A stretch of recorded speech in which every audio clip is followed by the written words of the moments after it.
আসসালামু আলাইকুম প্রিয় শিক্ষার্থীরা, আজ তোমাদের শিখাবো কমপ্লিটিং সেন্টেন্সের 3 নম্বর রুল। 1 নম্বরে শিখেছিলাম ইফের ব্যবহার, 2 নম্বরে শিখেছি সোদের ব্যবহার। আজ তোমাদের 3 নম্বরে শিখাবো দো এবং অলদো ব্যবহার। তোমাদেরকে আগে বলা আছে যে এখানে সেন্টেন্সের একটা অংশ থাকবে, আরো একটি অংশ সেন্টেন্স দিয়ে পরিপূর্ণ করতে হবে।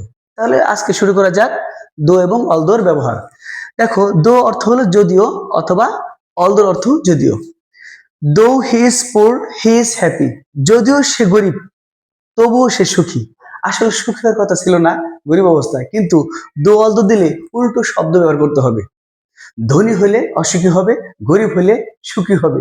এই উল্টো কথা দিয়েই এরকম ভাবে সেন্টেন্স তৈরি করতে হয়। 2 নম্বর সেন্টেন্স, দো হি ওয়াজ ইনভাইটেড, যদিও তাকে নিমন্ত্রণ করা হয়েছিল, হি ডিড নট কাম, তবু তিনি বা সে আসেননি। অর্থাৎ নিমন্ত্রণ করা হয়েছে, আসার কথা ছিল, আসেনি। এরকম উল্টো কাজ। আকাশে অনেক মেঘ গর্জন করতেছিল, যদিও গর্জন করতেছিল তবুও বৃষ্টি আসেনি। এই যে উল্টো কথা, আসার কথা ছিল, আসেনি। এরকম সেন্টেন্স তৈরি করতে দো এবং অলদো ব্যবহৃত হয়। তারপরে 3 নম্বর দেখো, অলদো, যদিও, আই হ্যাভ মাস মানি, যদিও আমার অনেক টাকা পয়সা আছে, অনেক টাকা পয়সা যদিও আমার আছে তবু আমি সুখী না। এখন দো অলদো না থাকলে বলতে পারতে আমার অনেক টাকা পয়সা আছে, আমি সুখী। কিন্তু এখানে দো অলদো থাকার কারণে তোমাকে উল্টো শব্দ ইউজ করতে হবে।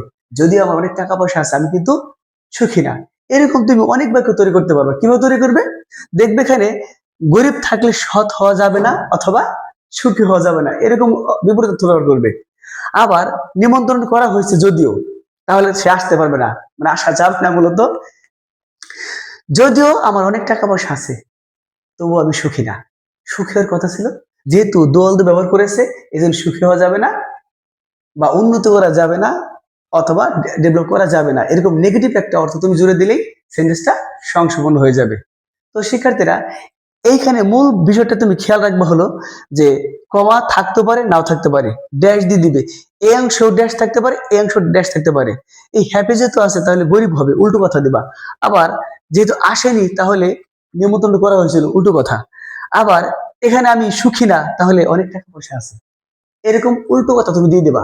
যেরকম থাকবে যে আমার সামনে যদিও পানি আছে, আমি এখন খাবো না বা পান করবো না, এই কথাই বলতে হবে। আর পানি আছে আর পান করলাম, এটা কিন্তু আবার এন্ড দিয়ে সেন্টেন্স হয়ে যাবে, তখন দো অলদো ব্যবহার করা যাবে না। সহজে তোমাদের বুঝতে হবে। এই গ্রামারটা তুমি একাধিকবার নেটে এখন সার্চ দিয়ে দেখতে পারো, যে আমার এই সেন্টেন্স গুলোর সাথে তুমি যদি আরো 5টা বা 7টা সেন্টেন্স পড়ো, তাহলে তো তুমি সহজেই এই গ্রামারটা আয়ত্ত করতে পারবে। প্রতিদিন আমার সাথে থাকবে, অবশ্যই তোমাদের প্রোগ্রেস হবে, ডেভেলপ হবে। ইনশাল্লাহ, ভালো থেকো। আল্লাহ হাফেজ।